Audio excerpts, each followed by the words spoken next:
This is a Sports Catastrophe production.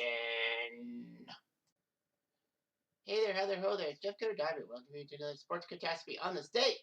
And on this day, January 15th, in the year 2000,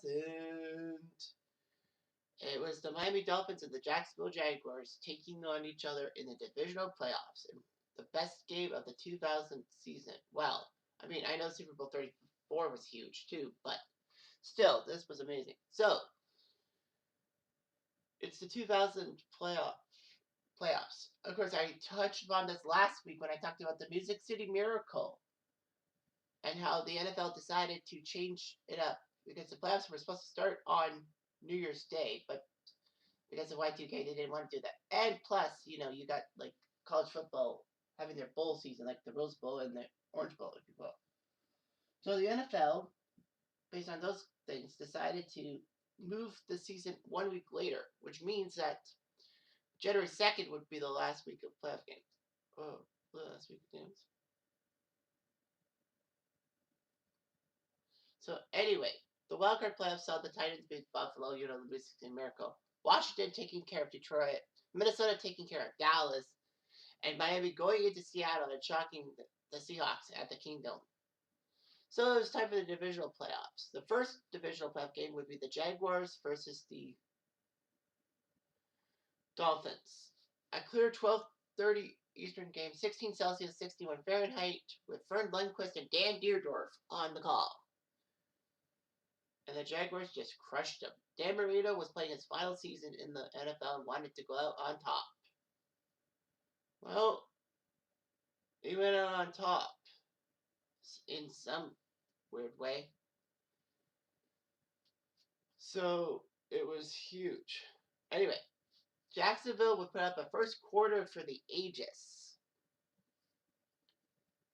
The first scoring play was Mark Brunell, the lefty quarterback from the University of Washington, who was made to be Jacksonville's starting quarterback from their expansion days in '95.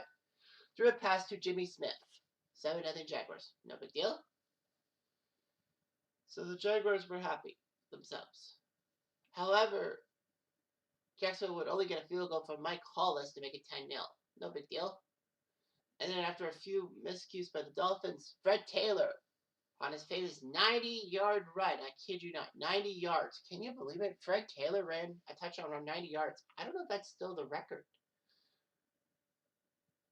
It is an NFL record, I believe.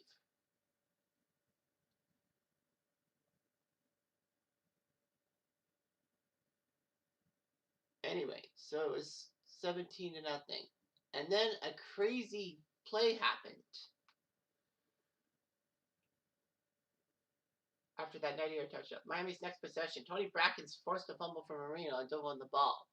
But they figured that it was down by contact, and the Dolphins offense walked off the field. Because, they go for fourth down. But Bryce Pops told them, hey, no one touched Brackens, and the play's still going. No, sorry.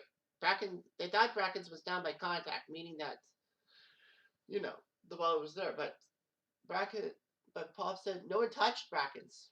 And Brackens was told to keep running. And he ran. 16 yards, touchdown, 24-0. Weirdest touchdown I've ever seen. Then Mark Brunell threw a touchdown pass to Fred Taylor. So Taylor scored a touchdown on the ground and catching a ball. So it's 31-0. And then Miami just had nothing going. So the Jaguars actually shockingly on 3rd and 14 decided not to run the ball. Not to pass the ball. And James Stewart got a touchdown run and made it 38-0. It was amazing. It was 38-0, and that's the first half. Well, the first half would end on a Mike Hollis field goal, 41-0. So Jacksonville was up 41-0 at the end of the first half. It would be crazy if that was the final score, but that wasn't. It was amazing. However, the Dolphins did score a touchdown to make it 41-7, make it interesting. Marino to Aranda Gaston. So it worked out.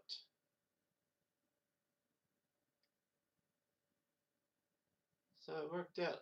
Jaguars are up 41-7. And that was the end of Dan Marino's time as Miami. As the second half had Damon Heward, who had gone later on to play in the CFL, came in. But unfortunately, Heward only went 5 for 16 for 46 yards. Jacksonville seemed to increase their lead. Jay Fiedler even came into the game for Park Brunel. They decided to put their backup, Fiedler, who would go on to play for the Dolphins, but he played for the Jaguars this day. He actually threw a 70-yard touchdown pass to Jimmy Smith, and then a touchdown pass to Alvis Whittet. A touchdown run by a guy named Howard made it 62-7. Let that sink in, guys. The final score, Jacksonville 62, Miami 7. 55 points. Can you imagine? Not even the Pats, not even the Giants, not even the Niners of the late 80s did that. A win by 55. Yes, they scored 55 against the Broncos in Super Bowl 26, but they gave up 10 points. That's a 45-point differential. That 55-point differential was the second highest in NFL history, behind only the Bears 73-0 win over Washington in 1940 in the NFL title game. So you're saying that it's possible. It's amazing how, the Jaguars did that.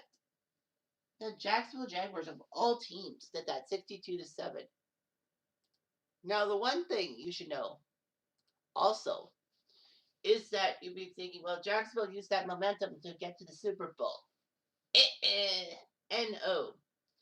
Jacksonville would host the AFC title game against the Tennessee Titans, who, of course, who won their divisional round game after the Music City Miracle.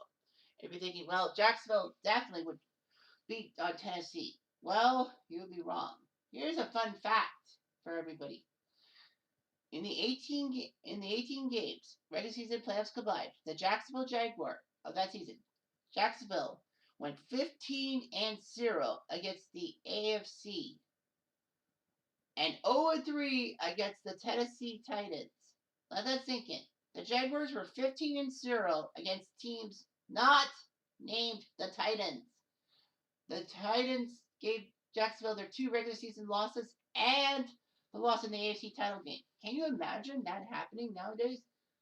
I mean, a team goes 15-0 against everyone else, but against a certain team, they go donut for 3. That is unprecedented. But good news for Jaguar fans is that the Rams did win the Super Bowl 1 yard short. I like that. But anyway, yeah. Crazy. And that was Marino's last game and Jimmy Johnson's last game as a head coach in the NFL.